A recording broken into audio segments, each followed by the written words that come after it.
আল্লাহ বললেন শুধু ভালোই না, ভালো হতে চাইলে অনেক ভালো তুমি হতে পারো, আবার খারাপ হতে চাইলে অনেক খারাপ তুমি হতে পারো। সুম্মা রাদাদনাহু আসফালা সাফিলিন।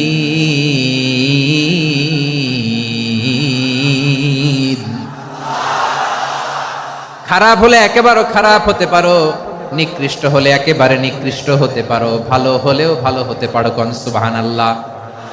এবার আওয়াজ করে বলুন, ভালো হতে চাই না খারাপ, শ্রেষ্ঠ না নিকৃষ্ট? মানুষ ভালো হলে মানুষ ফেরেশতার চেয়েও ভালো, মানুষ খারাপ হলে সে পশুর চেয়েও খারাপ।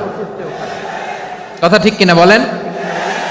ভালো হলে ফেরেশতার চেয়েও ভালো, খারাপ হলে পশুর চেয়েও নিকৃষ্ট। তার মানে শ্রেষ্ঠত্বে মানুষ, শ্রেষ্ঠত্বে ফেরেশতাকে হার মানায়, আর অধপতনে